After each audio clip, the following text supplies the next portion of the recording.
We are seeing a massive shift of personal healthcare as well. So people are spending more and more time and money and resources on taking care of themselves. So personal healthcare would even cover something like skin health, would even cover something like a gymnasium, right? It is pointed towards the healthcare sector. Mental health also is now very important. Post-COVID, we are seeing that becoming a trend. So sustainability is one of the biggest drivers for clean energy. And clean energy can only come from futuristic sources of energy. So whenever a student is choosing any of the countries, what they should be looking at is the industry that they're targeting. Does it feature in the top 10 industries there? Is it a contributor to the GDP of that country or not? Because today, if it is a significant contributor to the GDP, the government will keep taking active steps to keep improving on that industry. Pune is a massive hub for engineering colleges. Yes. But why did it become an engineering hub? Because of the manufacturing sector of Pune. Pune has the PCMC area and the Bosri area is one of the largest manufacturing hub in the country.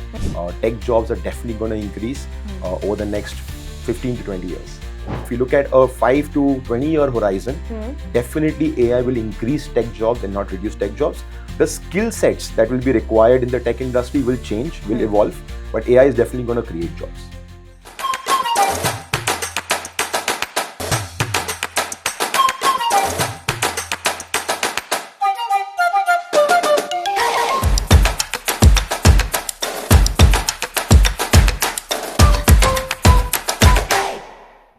Welcome back to the Big Leap with Study Smart.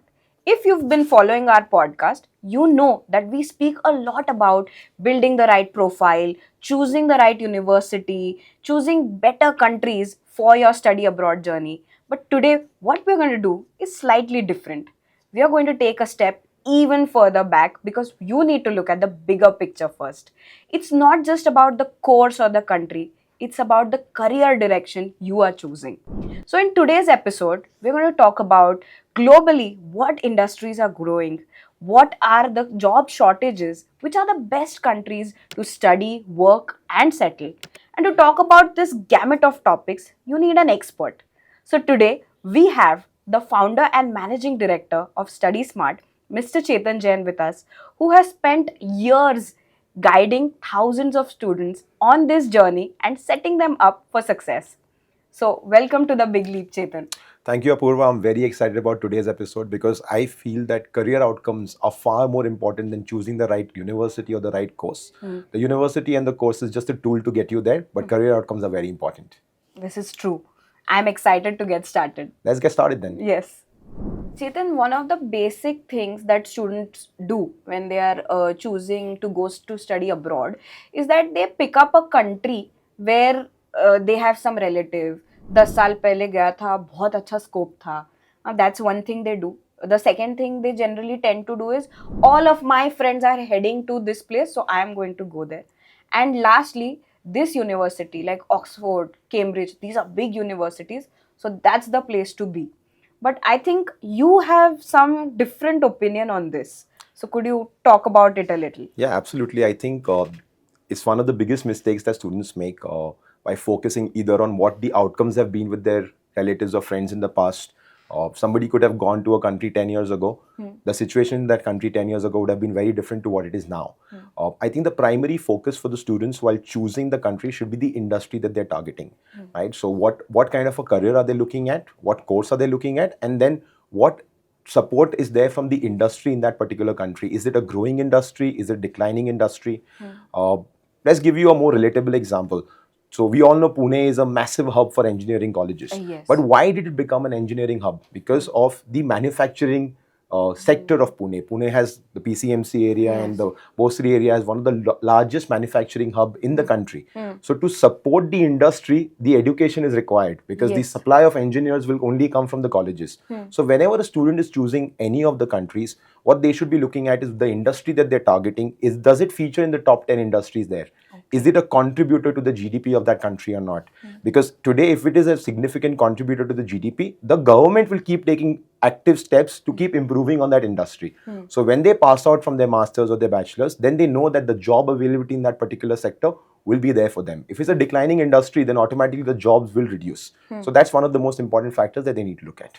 So do you think the course or the country is just the path towards whatever your career is heading? How would you put that in perspective? So I think first the student should decide what career he wants to make for himself, right? So say today if I want to go for a tech job, then you will choose what course is going to help me get that tech job, and then you should be looking at which country is the best place to get that tech job. So are the areas that you're targeting in the skill shortage area, are there enough jobs for that particular sector or not, right? And understand we are going through a massive global shift.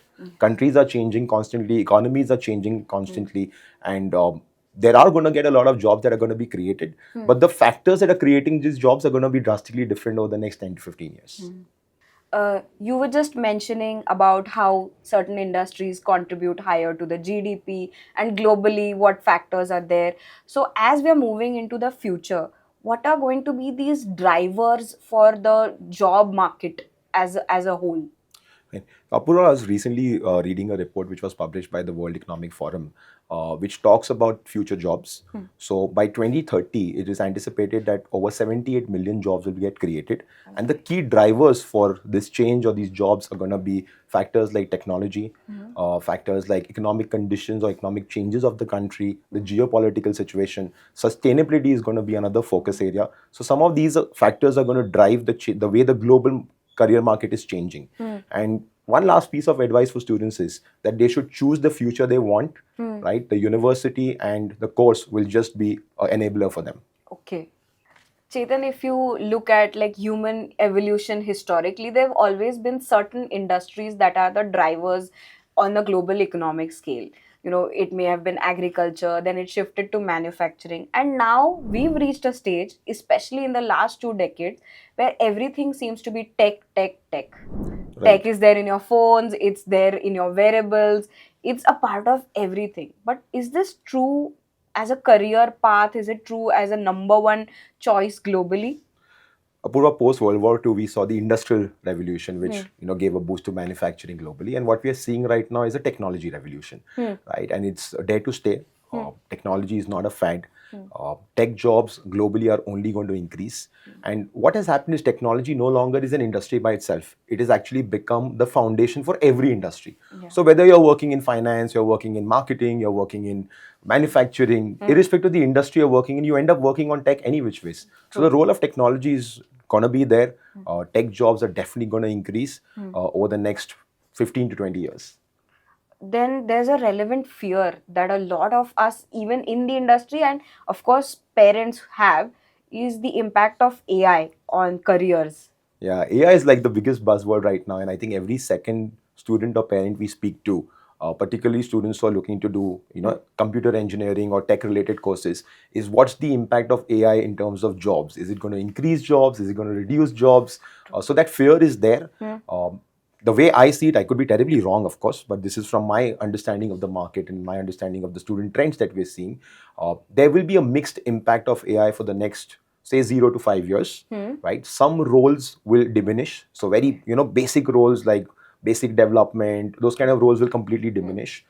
There will be certain roles which will remain, and then there'll be certain new roles that will get added.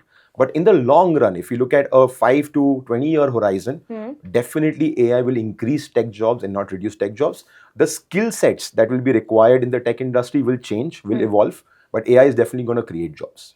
I think this must come as a huge relief to a lot of parents Oh, I'm who are 100% worried sure about it. that, yes.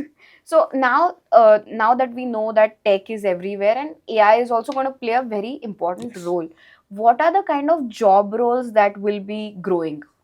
So definitely AI itself will create a lot of new job roles. Like you need people who have machine learning knowledge. You'll need engineers who are specializing in AI development. Right. You'll need AI infrastructure specialists, compliance specialists. So overall AI related jobs are definitely going to increase. The second most popular sector that we're seeing that is growing in IT is cybersecurity. As the world is getting more technology enabled, the need for security is also increasing. So cybersecurity is the second most popular area where we're seeing a lot of growth in terms of jobs. And where do you see skill shortages? So skill shortages overall in the IT sector will remain. Okay. Maximum skill shortage as of now is majorly in data-related, data analyst-related courses. There is skill shortage of cybersecurity specialists. Cloud computing is another area where we're seeing a lot of skill shortage. And AI is featuring across the world now as far as skill shortage is concerned. And what is the kind of salary range that a fresher might start off at? It really depends on what kind of courses they're doing and what kind of specialization they've done. But typically, a student can expect to earn between 70,000 USD to 100,000 USD as a starter, especially if they are entering a big tech company. So if they're getting a job in an Amazon or a Google or a Facebook, they'll start with pretty healthy salaries. Okay. And what kind of countries should these particular students be looking at? So IT, obviously, US has been one of the top choices. Will continue to remain a top choice, and will, even though with all the regulations and the visa changes that the country is seeing, I think technology will remain a focus area, and IT jobs will get created there. After US, I would say Ireland is the second most popular destination.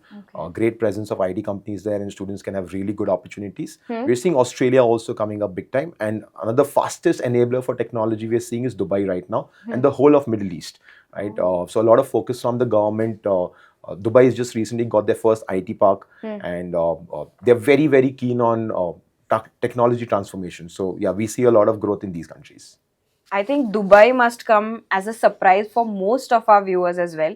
So if you also thought that, oh, Dubai has an IT park and they are really pushing it, please let us know in the comments below, because we'll continue to ask Chetan a few more questions about this. Chetan, with climate change, sustainability has become a hot topic, pun intended. But what is the real opportunity for students here? It's a huge opportunity. We are seeing a lot of job creation happening in this sector across the globe. So it has become a mandate for most and most companies to meet their ESG goals or be compliant as far as environment is concerned.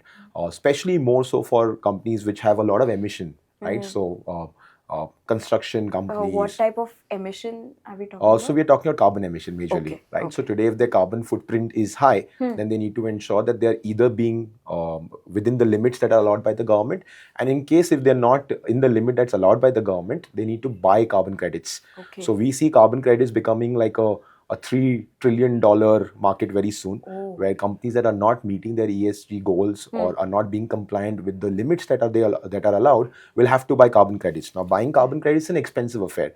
So what a lot of companies are doing is they're working very hard to reduce the carbon footprint, and that is again creating a lot of jobs for students in this entire sustainability space. Apoorva, more and more companies across the globe, especially the top brands, have this net zero commitment that they're making. Recently, Zomato did that in India. And what this is doing is this is creating a lot of jobs. So the jobs could be varying from ESG analysts to sustainability consultants to a carbon accountant. Right, so it's a wide variety of jobs that are available, and even demand for engineers here. So you could have engineers who are specializing in climate technology or climate related issues. So as long as this demand will keep increasing, we believe more and more jobs will get created in this area. And what we are seeing right now is just the surface. I think there's the iceberg is much bigger down. And which countries are focusing more in this direction? So I think most of the European countries have been front runners. So most countries which are very focused on the quality of life that they want to provide for their population would have very strict sustainability and environmental norms. Right. And so countries like Netherlands are front runners. Canada has been a big front runner here. Australia, US obviously. So yeah, some of these countries would give better scope to students because sustainability is a massive focus for them. Okay. Chetan, we've heard a lot of talk about the energy sector in sync with sustainability as well. So, EVs, hydrogen, and renewable energy. Are these just trends, or is there something of substance to watch out for? No, they're definitely not a trend. Sustainability is one of the biggest drivers for clean energy. And clean energy can only come from futuristic sources of energy. So we feel that the entire world is in a huge energy transition phase right now. And more countries want to reduce their dependency on oil and gas because obviously there's limited production of oil and gas. And again, there are certain countries that produce it. So they want a more resilient and an internal source of energy so that they can continue to grow their economy. And even the cost of energy is going up. The carbon footprint because of energy consumption is going up.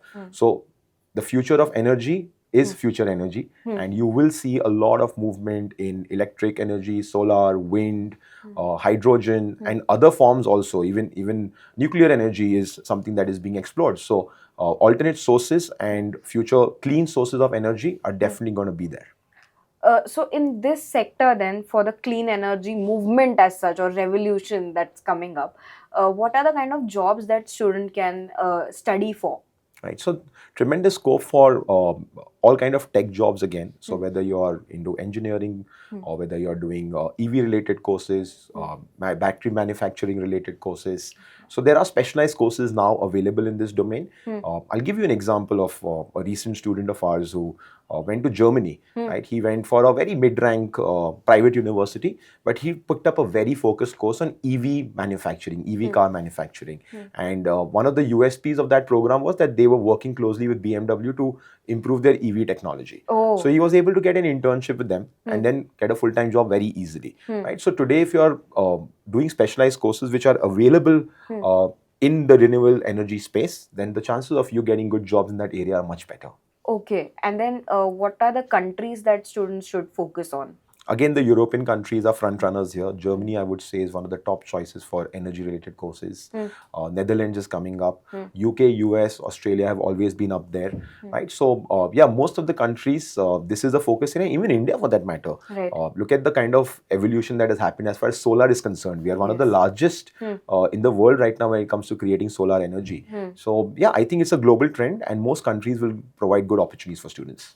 Okay, that's great to hear. And you know, the portion where you spoke about India, I think EVs have really picked up. Oh, definitely. I personally drive an EV car and I'm in love with it because I have solar at home. Okay. So electricity is free. So technically, I don't spend anything on the car. And this is becoming a trend because of the initiative the government has taken on giving subsidy for solar energy. That's again driving people to use solar energy. So I think India can become a global trend setter in this domain. And even for students who then want to study and come back to India, tremendous scope here also for renewable energy. And a population like ours, which consumes so much, the story is yet just begun. This is a very important bit that Chetan just spoke about, that it's not just about students who want to go study abroad and settle there, but when you're coming back, this is an important point that you can remember, that sector, that industry should have scope in your home country as well. One of the sectors that steadily grows is the healthcare sector. It's a very strong sector, but today, do you feel like it could be a good career opportunity even in 2026? Apoorva, healthcare is one area that has always remained on skill shortage. I think it's the oldest one to be on the skill shortage, and I think it will continue to remain on the skill shortage for a very long time. And I'm talking globally, not just specific to any country. The primary reason for this is aging population, right? So as our population globally is aging, there is more need for better healthcare facilities, better healthcare infrastructure, and of course, healthcare professionals. Yes. Moreover, we are seeing a massive shift of personal healthcare as well. So people are spending more and more time and money and resources on taking care of themselves. So personal healthcare would even cover something like skin health, could even cover something like a gymnasium, right? It is pointed towards the healthcare sector. Yes. Mental health also is now very, very important. Post-COVID, we are seeing that becoming a trend. So I think overall, while the industry is changing, the kind of jobs that are there in the healthcare sector is changing, but it is a growing sector and it will continue to grow. We are also seeing a lot of growth on the management side, right? So traditionally, you would say healthcare is, you're getting into nursing jobs or you're becoming a doctor. But I think management itself is now playing an important role. So we are seeing, courses like healthcare management where you become an administrator on the healthcare side. Because with the industry growing, you also need administrators. You also need people who can market the products. You also need people who can manage people there. And I think you've touched a very important point here, especially about these new age jobs within healthcare, Right. where having a background of medical sciences must be helping a lot even as you transition into a non-practicing kind of a segment. So is that true globally? Yes, absolutely. So traditionally, हमारा क्या सोचना था कि MBBS kar lo, हाँ. doctor ban jao. That's our perception of healthcare. But healthcare is a huge gambit now. I'll give you the most recent trend that we're seeing. Physiotherapist. Right? Huge demand for physiotherapists globally. And you're not just a physiotherapist, there are specializations available. For example, sports physiotherapy has become a huge trend now. If you see globally, sports is becoming a bigger industry. Yes. India particularly, the demand for sports is going up. So the demand for people to look after their body is also going up. Yes. So yes, the trends are changing. They will continue to change. Students need to be aware of what the recent trends are and then maybe pick up courses which are not traditional. Focus more on new age courses that will help them to get new kind of jobs in the healthcare sector. Okay. And are there any examples of any of these jobs that they can then go for?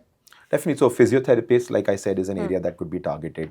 Psychology for mental health is becoming a huge area. And again, various branches in there, right? From child psychology to industrial psychology, there are different branches that are there.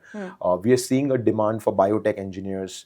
We are seeing huge demand for healthcare professionals like caretakers, right? Radiologists. So it's not restricted only to surgical courses or MBBS courses.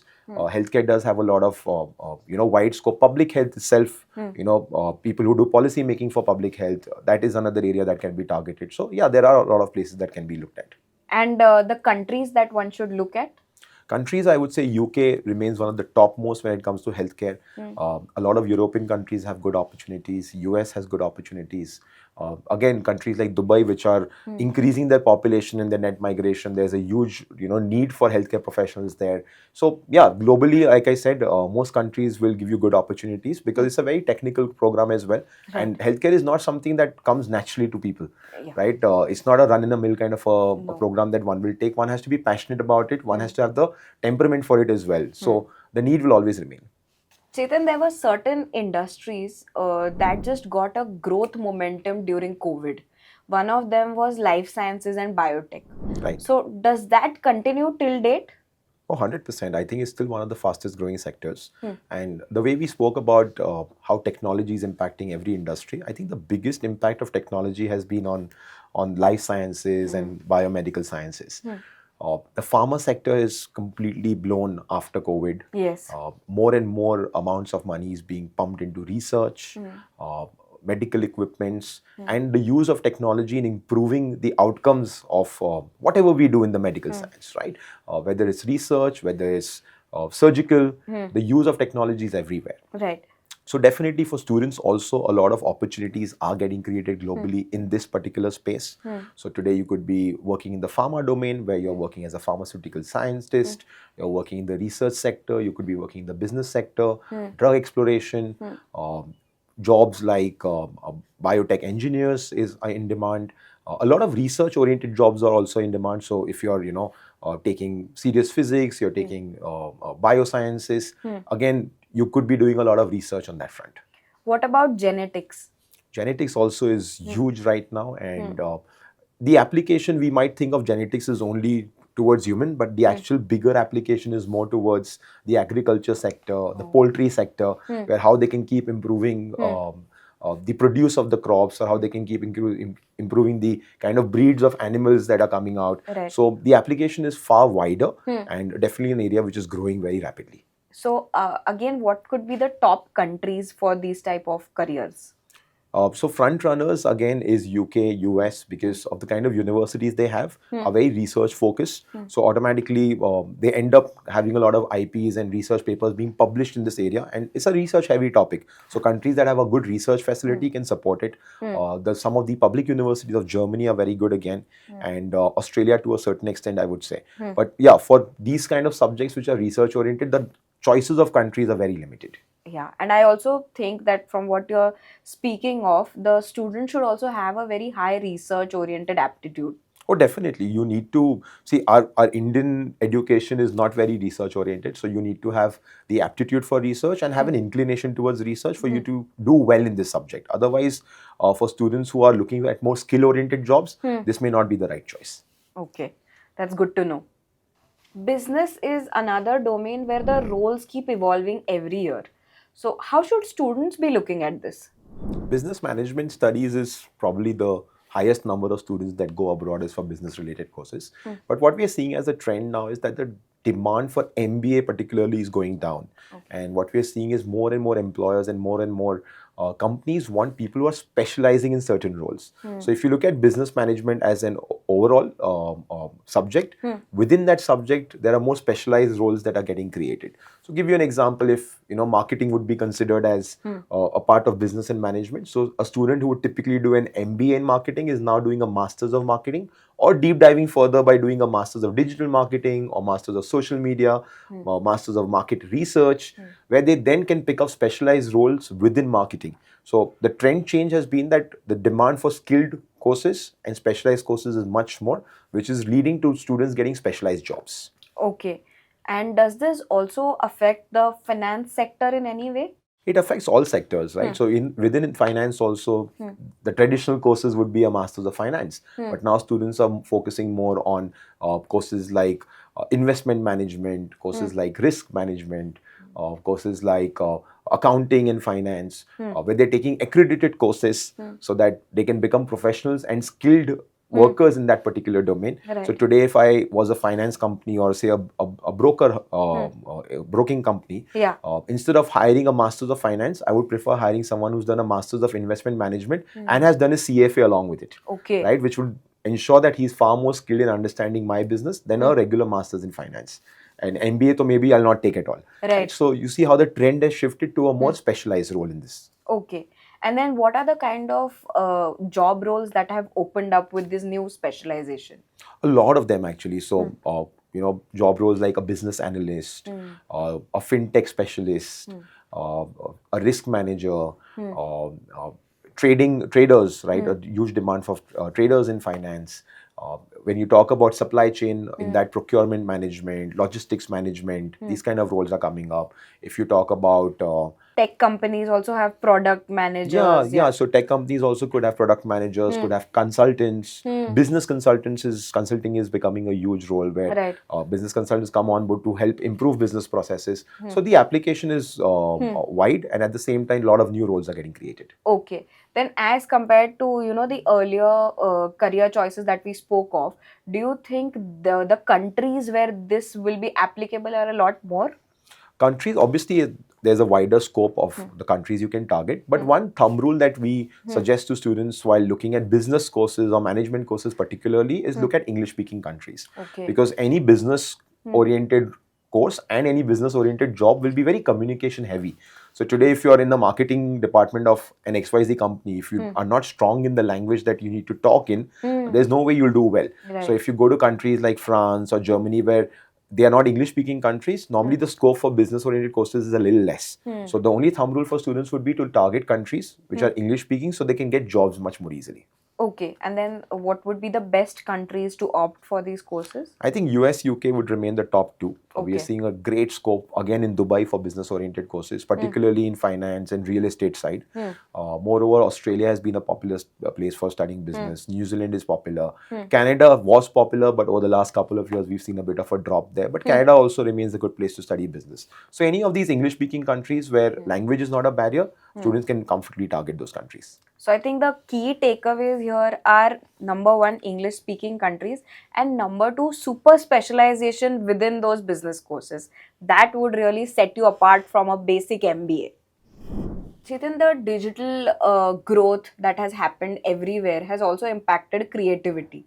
So creativity is another career opportunity or a career path that people want to choose but hesitate a little when going abroad. How can, what is the kind of scope they have in this sector, creativity, digital, and the media houses? Right. Let's understand the current scope right now, right? Post-COVID, we saw the digital consumption of the global population has increased. Look at the number of OTT platforms coming up. Look at the amount of time people are spending on Instagram or Facebook or LinkedIn has gone up drastically. So the need for creating digital content is constantly increasing. So whether you're a digital company or you're just a company that wants to sell their products, digital media is becoming important for everyone. Right. So that is also again given a global trend where we are seeing more and more jobs getting created in this particular domain. So more jobs for content writing, more jobs for UI UX specialists, Right. more jobs for social media specialists, digital marketing specialists. Hmm. So the array is wide. Even VR is playing a huge role. More and more movies are being made. So Yes. again, the need for visual effect specialists is increasing. Gaming is becoming a big thing, right? A lot of people are spending, especially kids are spending their time on gaming. Yes. So it's becoming a very serious area. So all these areas I feel have tremendous scope and good jobs are getting created globally. Okay. And now in these kind of jobs, what are the countries that you see great growth in? So again, countries which have a lot of media presence and digital media presence, you'll get good career scope. So US, UK still remain the top two as far as the digital media presence is concerned. We're seeing Canada also coming up big time. New Zealand is a good destination. Australia can be looked at. The Middle East also is becoming huge in this particular domain. Even India for that matter. So students who again come back to India would have tremendous scope in India as well.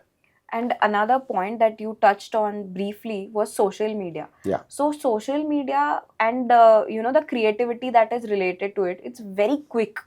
So again, learning for this type of work, does that involve, like whenever students go abroad, Yeah. does that help them, the exposure there? 100%. Most of these countries, which are developed countries, they're far ahead when it comes to social media. They're far ahead when it comes to their digital presence. So when students go to these countries, they are studying on the most updated curriculum. When they get an option to work with these companies, they are working with companies that are doing some fantastic, groundbreaking work. So today's students, when they get that kind of exposure, if they choose to come back, it'll definitely help them because they'll always have an edge over other students in India. And if they choose to continue to stay in that country, again, the scope will be very good. Amazing.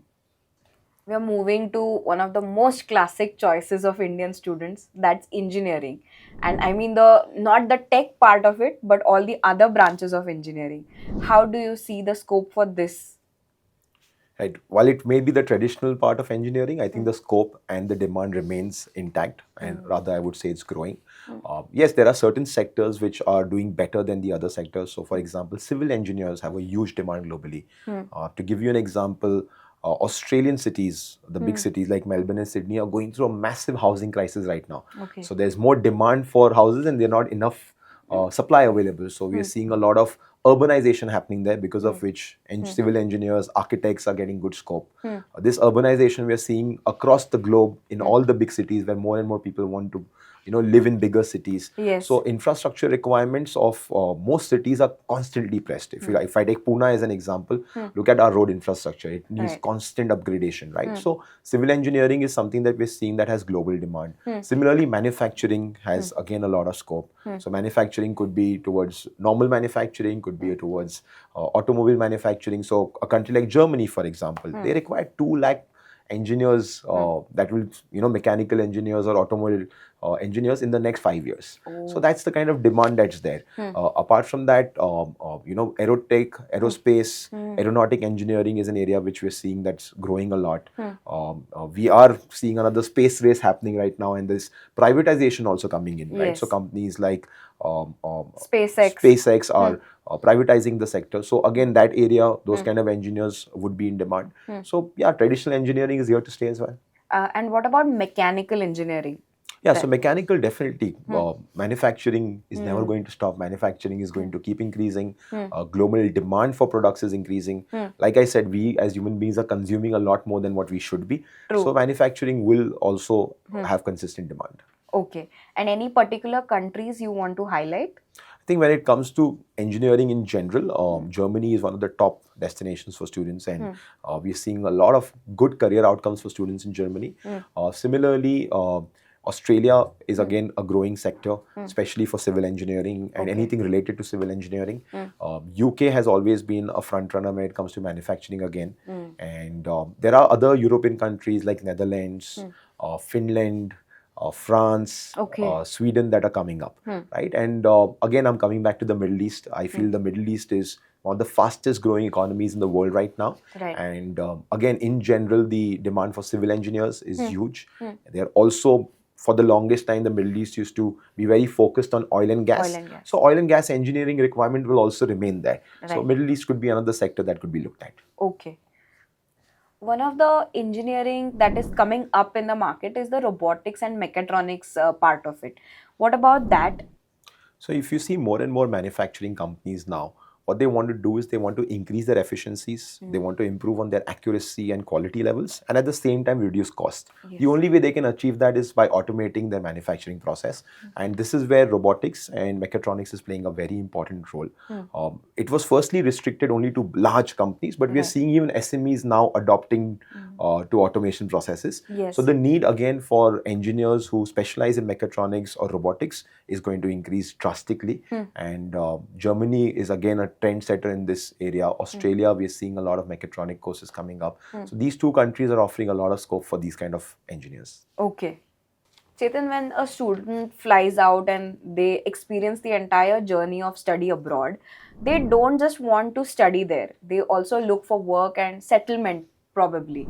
Then, in that scenario, what is the kind of planning that should go in with it? Right. Choosing the right industry that you want to target, what kind of career you want to target, will have a huge impact on your success in that country. So you could measure success in terms of the money you're earning, you could measure success in the quality of life you're leading, and if you want to settle in that particular country, that if that is one of your main objectives, then again this will have a huge impact.